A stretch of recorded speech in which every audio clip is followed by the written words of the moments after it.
ایک اہم پہلو جس سے ہم بڑی تکلیف کا شکار ہو جاتے ہیں اور بعض اوقات اذیت ناک حد تک وہ بات چلی جاتی ہے، وہ ہوتا ہے لوگوں کا باتیں کرنا۔ لوگ ایک دوسرے کے بارے میں تبصرہ کرتے ہیں، گفتگو کرتے ہیں، اگرچہ اسلام نے اسے بڑا ناپسند کیا اور غیبت کو زنا سے زیادہ بدتر قرار دیا، لیکن معاذ اللہ ثم معاذ اللہ لوگ پھر بھی اس اخلاقی کمزوری کا شکار ہو جاتے ہیں اور لوگوں کے بارے میں گفتگو کرتے ہیں۔ پھر لوگوں کی وہ باتیں جب ہم تک پہنچتی ہیں، جس کے بارے میں بات کی جا رہی ہوتی ہے، جب اس تک پہنچتی ہے تو وہ شخص بڑی اذیت کا شکار ہو جاتا ہے، وہ ذہنی تکلیف میں بھی آتا ہے، کرب میں بھی مبتلا ہوتا ہے، اور بعض اوقات خدا معاف فرمائے تو بعض لوگوں میں مایوسی بھی پھیل جاتی ہے۔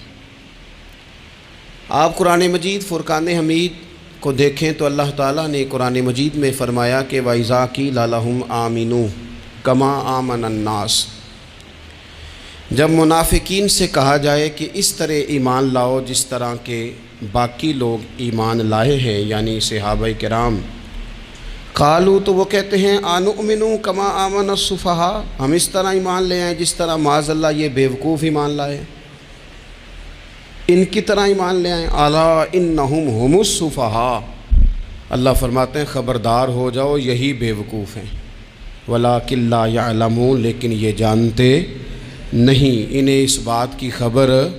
ان لوگوں کو جو کائنات کے بہترین لوگ ہیں زمین پر، انبیاء کے بعد صحابہ، ان کو لوگوں نے بیوقوف کہہ دیا، باتیں کر دی۔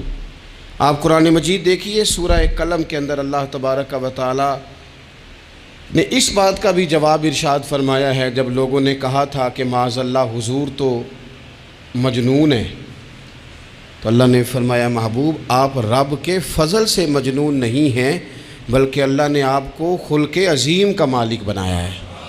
وَإِنَّكَ لَعَلَىٰ خُلُقٍ عَظِيمٍ، لوگ بات کرتے ہیں اور کر جاتے ہیں اور شوق رکھتے ہیں تبصرہ کرنے کا۔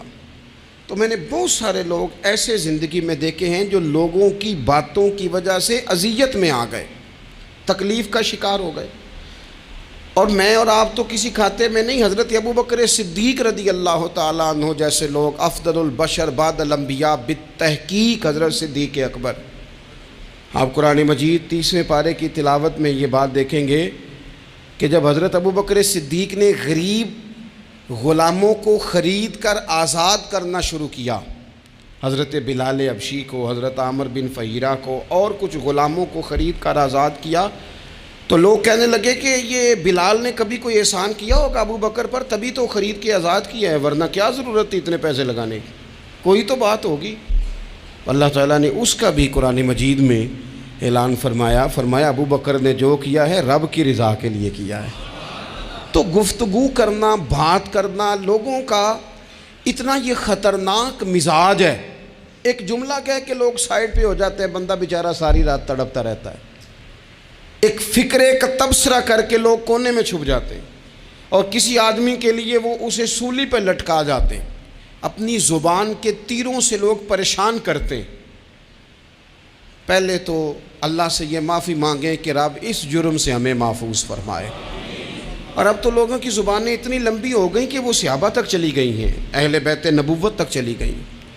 تبصروں کے شوق میں لوگوں نے یہ دیکھا ہی نہیں کہ میری حیثیت کیا ہے اور میں بات کس کی کر رہا ہوں، میری اوقات کیا ہے اور میں تبصرہ کس پہ کر رہا ہوں۔ بے باک ہونا اور بات ہے اور بدتمیز ہونا، ان دونوں میں فرق ہوتا ہے۔ تو میرے عزیز، ایک تو اس سے پرہیز کریں، اور پھر دوسرا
یہ تو کریں گے. اب ہوتا کیا ہے، ہم اس کا نفسیاتی اثر لیتے ہیں، ہم اس کا اثر لیتے ہیں. میں اکثر کہتا ہوں سارے لوگ ہی کانوں کے کچے ہوتے ہیں، کچھ تھوڑے زیادہ ہوتے ہیں، کچھ تھوڑے کم ہوتے ہیں. اور بعض لوگ کہتے ہیں اتنے لوگ فلانے بندے کی بات مانتے ہیں.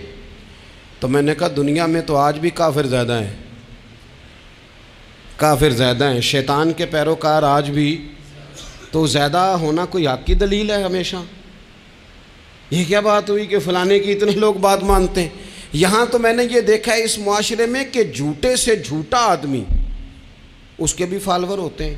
دغے باز سے دغے باز بندہ، اس کے بھی گویوں کے فالور، اداکاروں کے فالور، فلانے کے فالور. اس کا یہ تو بھئی انسان کا مزاج ہے. ہر بندہ کانوں کا کچا ہے، کوئی تھوڑا زیادہ کچا ہے، کوئی تھوڑا کم کچا ہے. تو باتیں تو ہوگی، لوگ منہ میں زبان رکھتے ہیں تو گفتگو تو کریں گے. اب یہ اثر لینے والے پہ ہے کہ وہ اس کا اثر کس طرح کا لیتا ہے. ہمارے ہاں بڑے بڑے سمجھدار لوگ نفسیاتی ہو جاتے ہیں، بڑی بڑی سمجھدار خواتین نفسیاتی ہو جاتی ہیں. میری ساس باتیں کرتی ہے، میری نند باتیں کرتی ہے، مجھے فلانا باتیں کرتا ہے، مجھے فلانا. بھائی باتیں، جس کے منہ میں زبان ہے اس نے بات تو کرنی ہے. اب آپ نے کیوں یہ دعویٰ کر لیا ہے کہ آپ اتنے اونچے چلے جائیں کہ آپ کو بات ہی کوئی نہ کرے؟ کیا حرج ہے اس میں؟ اگر کوئی آپ کو بات کر دے تو کیا ہیں ہم؟ کسی نے کر لی تو پھر کیا ہوا؟ اس کا اتنا اثر قبول کرنا کہ ساری رات سونا ہی نہ، پریشان ہو جانا. اور بعض لوگ ایسے ہیں جنہیں اتنی باتیں نہیں ہوتی جتنی انہیں ٹینشن ہوتی ہے. یعنی وہ دو بندے کونے میں کھڑے ہیں تو میری ہی بات کر رہے ہیں. اور بھائی وہ اتنا اہم نہیں ہے، انہیں کوئی اور کام بھی ہو سکتا ہے، تیری بات ہی انہوں نے کرنی. بلا وجہ لوگ سمجھتے ہیں کہ میں بڑا اہم آدمی ہوں، وہاں بھی مجھ پہ تبصرہ ہو رہا ہے، یہاں بھی ہو رہا ہے. اس پہلو سے باہر آئیں، اس کمپلیکس سے نکل آئیں. ابن حزم کہتے ہیں کہ مصر میں ایک تاجر بڑا کامیاب ہو گیا تھا، بڑا کامیاب تاجر ہو گیا. تو زندگی میں جتنے لوگ بھی کامیاب ہوتے ہیں ان سے حسد ہوتا ہے. اس سے بھی اس کے ارد گرد کے لوگوں نے حسد شروع کیا. اب تاجروں نے پلاننگ کی کہ اسے خراب کیسے کرنا ہے. وہ ایک دن اپنے گھر سے نکلا، سفید کرتا، سفید پگڑی باندھ کے باہر. اب 5-6 لوگوں نے پہلے سے منصوبہ بندی کی ہوئی تھی. ایک صاحب اسے ملے، کہنے لگے ماشاءاللہ آج تو سفید کرتے پر سبز امامہ، سبز پگڑی بڑی ہی اچھی لگ رہی ہے. تو وہ ہنس کے کہنے لگا لگتا ہے آپ سو کے اٹھ کے آئے ہیں، پگڑی تو میری سفید ہے. اس نے کہا چلو پگڑی تو سبز ہی ہے، باقی آپ نہیں مانتے تو آپ کی مرضی. وہ آگے بڑھا. تو اب چونکہ پلاننگ تھی تو ایک شخص اور ملا. اس نے کہا کیا بات ہے، سفید کرتے پر آپ کا پیلے رنگ کا امامہ کیا جچتا ہے. اس نے کہا یار کو خدا کا خوف کر. ہنس کے کہا کیا ہو گیا، تیری اینک کا نمبر تو نہیں تبدیل ہونے والا ہوا؟ اور بھائی میں نے تو سفید کرتا اور سفید ہی امامہ باندھا ہے. اب 2-3 لوگوں کی دفعہ تو وہ مسکرایا، لیکن وہ ڈھیر سارے لوگوں نے منصوبہ بندی کی تھی. وہ جب چوتھے کے پاس گیا تو اس نے بھی کہا کہ کیا بات ہے سفید کرتے پر پیلے رنگ کے امامے کی. اس نے کہا پیلا کہاں ہے؟ اب وہ غصے ہونے لگا. اب وہ چھٹے کے پاس گیا تو اس نے کہا جناب کیا بات ہے سفید کرتا اور کالا امامہ. اب وہ غصے میں اتنا باولا ہوا کہ پہلے ہنسا، پھر رویا، پھر اسے سمجھ نہ آئی کہ دکان کا تالا کس چابی سے میں نے کھولنا ہے. بس وہ شام ہوئی تو اس بیچارے کو بچوں نے روڑے مارنے شروع کر دیے. وہ اتنی تکلیف میں آ گیا کہ لوگ اسے پاگل کہنے لگے. کیوں؟ اس لیے کہ لوگ منصوبہ بند، افواہ تھی نا کہ میری طبیعت خراب ہے، تو لوگوں نے حال پوچھ پوچھ کر بیمار کر دیا. لوگوں کی باتیں، لوگوں کے تبصرے، لوگوں کے کومنٹس. بولے امام شافعی، امام شافعی فرمانے لگے لوگوں کی باتیں پتھروں کی طرح ہوتی ہیں، یہ روڑوں کی طرح ہوتی ہیں. اگر انہیں کمر کے اوپر رکھ لو گے نا تو یہ تمہاری کمر توڑ دیں گی، اور اگر تم ان کو اپنے پیروں کے نیچے رکھ لو گے تو تمہارا قد اونچا ہو جائے گا.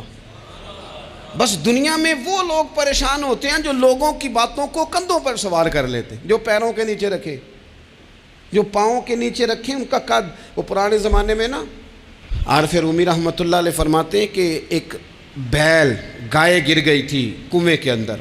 تو اب وہ لوگ اس کو نکال تو نہیں سکتے تھے، تو انہوں نے اس طرح کیا کہ مٹی ڈالنی شروع کر دی کہ اب بدبو آئے گی، پریشانی ہوگی، تو اس کو بند کر دیتے ہیں اندر ہی کنویں کو. کنواں نئی جگہ پہ کھود لیتے ہیں. انہوں نے جب اس کے اندر مٹی ڈالی نا تو وہ گائیں جو تھی وہ مٹی جھاڑ کے تو مٹی کے اوپر آ گئی. انہوں نے پھر مٹی ڈالی تو وہ تھوڑی اور اوپر آ گئی. اور مٹی ڈالی تو اور وہ مٹی ڈالتے گئے اور گائیں وہاں سے کنویں سے باہر آ گئی. لوگوں نے دفن کرنا چاہا, وہ باہر نکل آئی. اور میرے بھائی, لوگ بھی اپنی باتوں میں دفن کرنا چاہتے ہیں, لیکن یاد رکھنا جو چمکنے والے تھے وہ چمکتے ہی رہے. جن کو اللہ نے عزت دی تھی ان کی گھٹائی کوئی نہیں سکا. اتنی لمبی زبانیں کھول کے لوگوں نے صحابہ کے بارے میں باتیں کی. باتیں ہو رہی ہیں, لوگ جن کو دبانا چاہتے تھے. آج نہیں صوفیاء کی مخالفت شروع ہوئی, ان کے زمانے میں بھی ہوئی, ان کے دور میں ان کے خلاف کتابیں لکھی گئیں. لکھنے والے خدا جانے کہاں ہیں, اور داتا صاحب ہو رہی ہے, خواجہ صاحب ہو رہی ہے.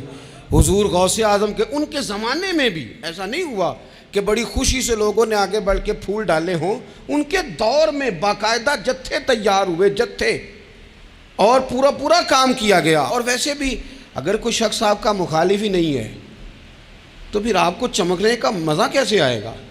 کوئی تو مخالف ہو نا, کوئی تو ہو نا جو کوئی بات کرے.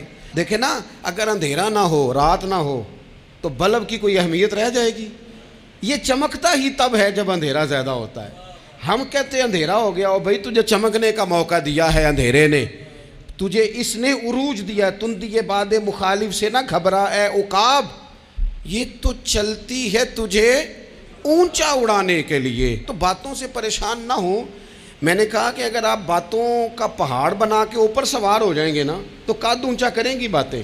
جو بندہ ڈسکس ہونے لگ جاتا ہے وہی تو مشہور ہوتا ہے, اسی کی تو بات ہوتی ہے. دیکھیں کیا ہوتا تھا بھلا مکے میں. کوئی بندہ باہر سے آتا تو ابو جہل اسے کھڑا کر کے کہتا حضور کے پاس نہ جانا. تو کہتا پتہ تو کروں بھلا نبی پاک کے پاس کیا ہے, پتہ تو کروں بھلا حضور کے پاس کیا ہے. تو جن سے تعارف نہیں ہونا تھا وہ بھی تعارف کرا رہے تھے رسول پاک کا. تو اس لیے باتوں سے گھبرا جانا. ہاں, ایک بات ہمیں کتاب و سنت میں ملتی ہے, اس پر ضرور غور کریں. تہمت والی جگہ سے بچیں, تہمت کا موقع نہ دیں. مطلب بلا وجہ ہی اپنے لیے بحث کا دروازہ کھولنا یہ درست نہیں ہے.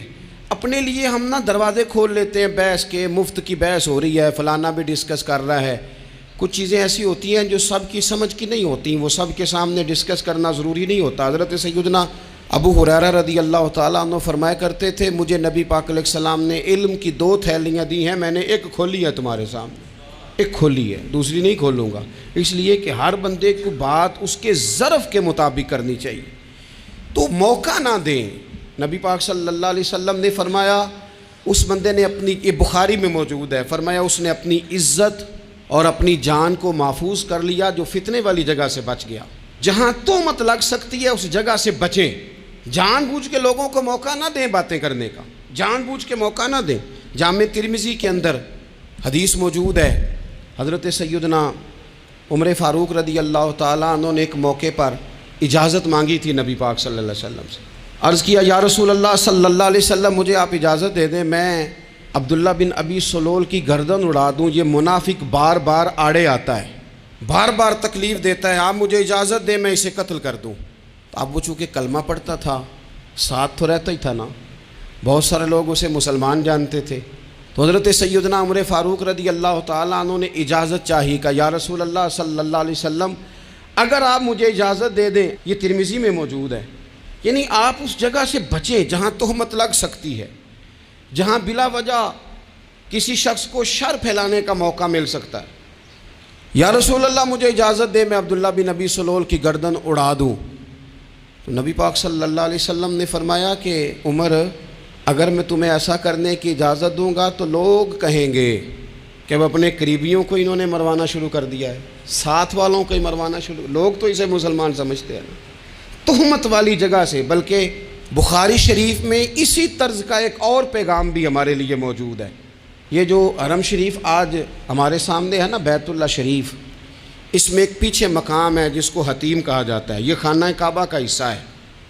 حضور صلی اللہ علیہ وسلم کے اعلان نبوت سے پہلے جب قریش مکہ نے اسے تعمیر کیا نا دوبارہ سے, تو انہوں نے چندے کا کوئی اس طرح کا مزاج بنایا تھا کہ اس بندے سے پیسے لینے ہیں جس کے بالکل ہی جائز ہو.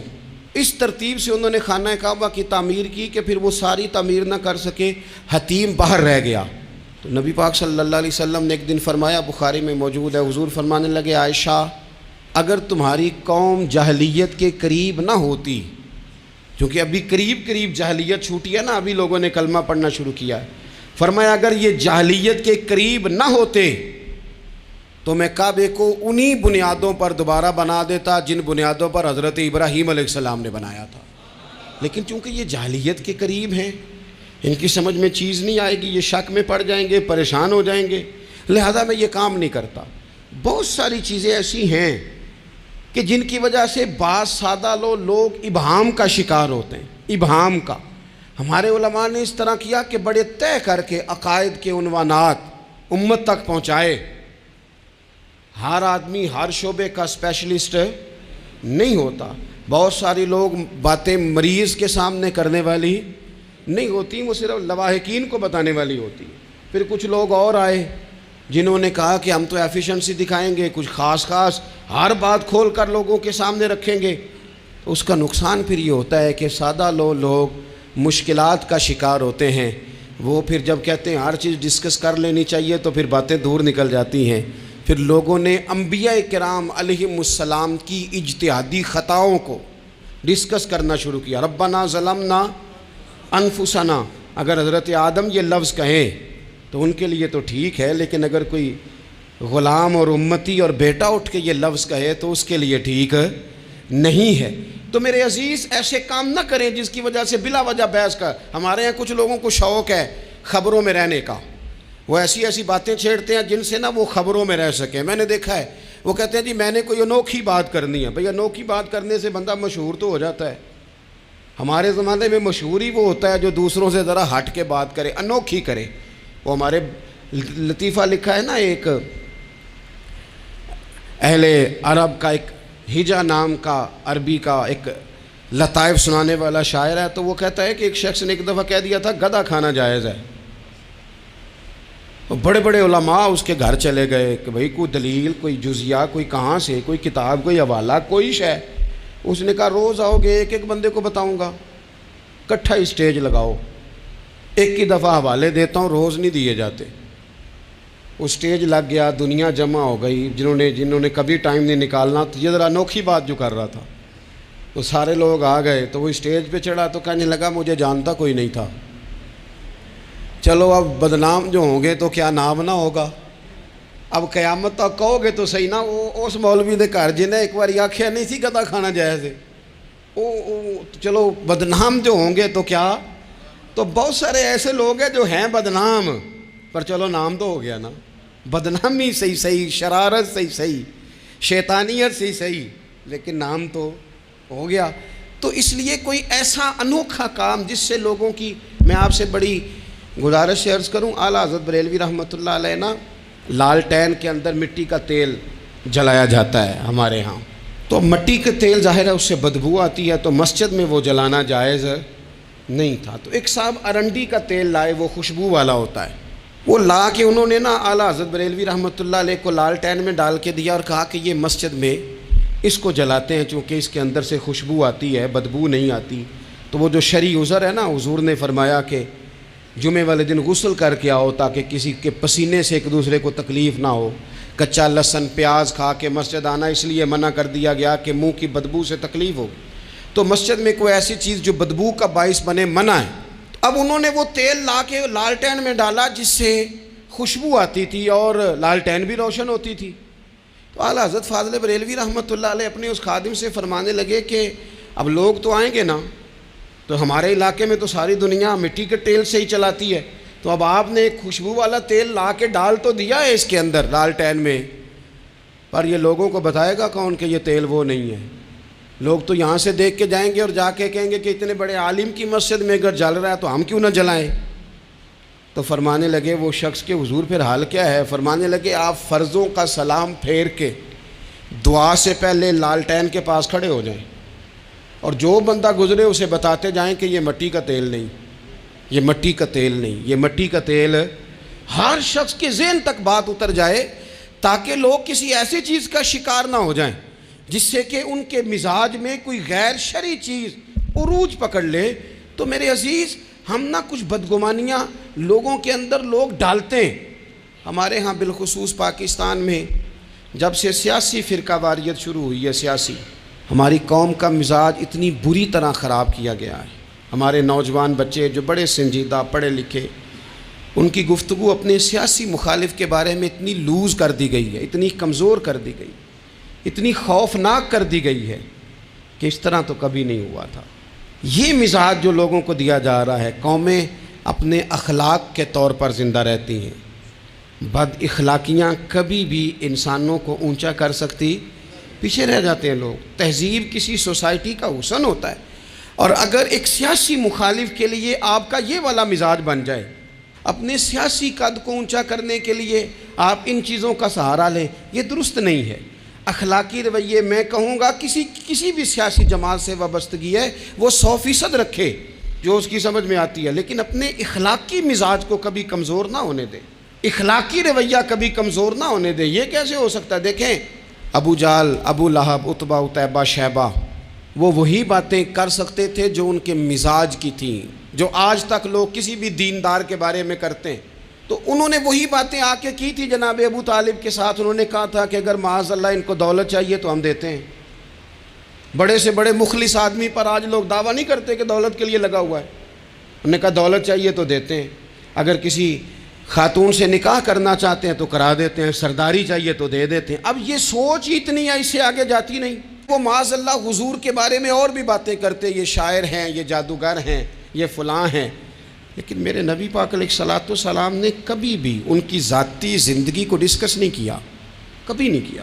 ابو جہل شراب پیتا تھا، لیکن حضور نے کبھی سوسائٹی میں یہ بات لوگوں کے سامنے بیان نہیں کی. وہ لوگوں کے پیسے دبا لیتا تھا، کئی جگہوں پہ حضور نے پیسے نکلوا کے دیے، لیکن جگہ جگہ گلی گلی کھڑے ہو کے حضور نے یہ نہیں فرمایا کہ یہ اس طرح کا ہے. آپ اپنے مخالفین کے بارے میں ضرور کلیم کریں، ثبوت کے ساتھ ضرور بات کریں، یہ ضروری ہے، لیکن آپ کا رویہ اتنا گرا ہوا نہیں ہونا چاہیے کہ لوگ سمجھیں کہ یہ قوم تو اخلاق سے ہٹ گئی ہے. آپ اختلاف کریں، لیکن اختلاف کے بھی آداب ہوتے ہیں. اس ادب کے دائرے کے اندر رہ کے صحابہ کے بیچ بھی رائے کا اختلاف ہو جاتا تھا، ہو جاتا ہے، ہو جایا کرتا ہے. حضور اس اختلاف کو قبول کرتے، بھئی ہو جاتا ہے رائے کا اختلاف اپنوں میں، لیکن اس کے اندر انسان توہین پہ اتر آئے، اس کا لہجہ اس طرح کا ہو جائے جس طرح کی بازاری گفتگو کی جاتی ہے، تو محسوس ہوتا ہے کہ یہ تربیت کا فقدان ہے.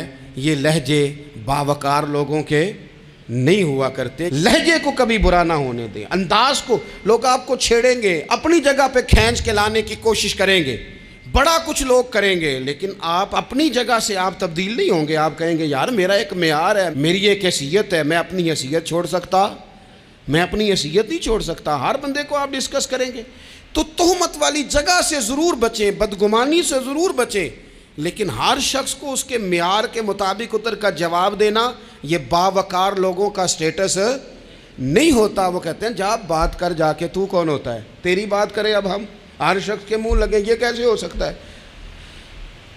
نبی پاک صلی اللہ علیہ وسلم گزر رہے تھے، صحیح بخاری میں موجود ہے. آپ کی اہلیہ حضرت صفیہ رضی اللہ تعالیٰ عنہ آپ کے ساتھ تھیں. رات کا وقت تھا، حضور گزر رہے تھے، تو صحابہ کچھ کھڑے تھے، تو حضور نے ایک کو بلا کے کہا کہ یہ میری بیوی ہیں، صفیہ ہیں. عرض کرنے لگے حضور مجھے میری ماں روئے، میں کوئی آپ کے بارے میں بدگمانی کرتا؟ تو حضور نے جواب میں کیا کہا؟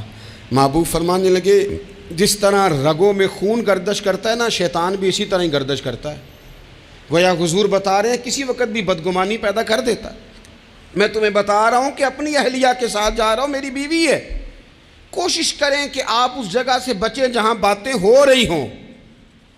اور اس پہلو پہ تیسری گزارش اس عنوان پر یہ ہے کہ اگر کسی کے بارے میں باتیں ہو رہی ہوں تو فٹافٹ اس کا حصہ بننے کی کوشش نہ کریں، بلکہ آپ کے پاس جب تک کوئی شرعی ثبوت نہیں ہے تب تک آپ اس بات کا حصہ نہ بنیں.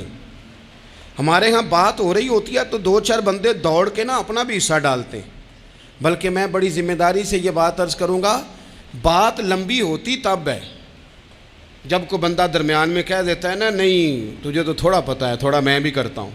وہ کئی دفعہ وعدہ معاف گواہ بن جاتا ہے، جا کے دوسروں کو خبر کرتا ہے اس نے یہ کہا ہے. حالانکہ بندہ اس سے پوچھے کہ اگر انہوں نے کہا تھا تو اتنا سجن تھا تو وہاں جواب دے کے کیوں نہیں آیا؟ تجھے چاہیے تھا وہیں جواب دیتا، وہیں جا کے جواب دے دیتا ایک بزرگ کی خدمت میں ایک دفعہ حاضر تھا، ایک بڑے عالم تھے، تو ان کے پاس آ کے ایک شخص نے کہا کہ فلاں آدمی آپ کے بارے میں یہ بات کر رہا تھا، تو وہ ہنس پڑے، فرمانے لگے پھر آپ کہاں تھے؟ کہنے لگے میں وہیں تھا۔ فرمانے لگے میرا اور آپ کا رشتہ کس طرح کا ہے؟ کہنے لگا جی میں تو شاگرد ہوں، ارادت مند ہوں۔ تو فرمانے لگے پھر آپ میرے پاس سوال لے کے آ گئے ہیں، آپ نے وہاں جواب کوئی نہیں دیا۔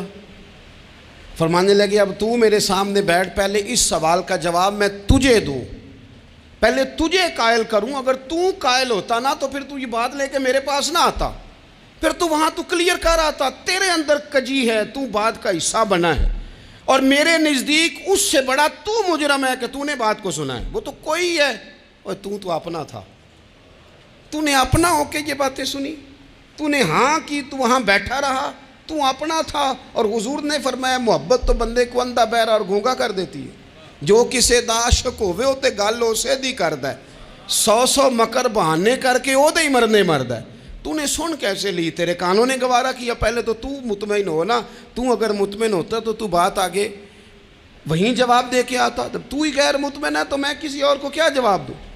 تو مدد کریں اپنے بھائی کی اس معاملے میں کہ اگر آپ کلیئر ہیں تو پھر آپ اسے وہیں کلیئر کریں، کہیں یار میری بات سن، یہاں تک تو بات ٹھیک ہے، اس بات کا میں گواہ ہوں، یہ ہو سکتی نہیں۔ اور نبی پاک کا یہ طریقہ ہے، مسند امام احمد بن حنبل میں حدیث موجود ہے، حضرت عبداللہ ابن مسعود رضی اللہ تعالیٰ عنہ، کمال آدمی حضرت عبداللہ ابن مسعود، حضور نے فرمایا عبداللہ ابن مسعود سے قرآن سیکھا کرو، یہ اسی طرح پڑھتے ہیں جس طرح میرے اوپر نازل ہوا تھا۔ حضرت عبداللہ ابن مسعود کو نبی پاک علیہ السلام نے فرمایا درخت پہ چڑھ کے ذرا میرے لیے مسواک تو اتار دو۔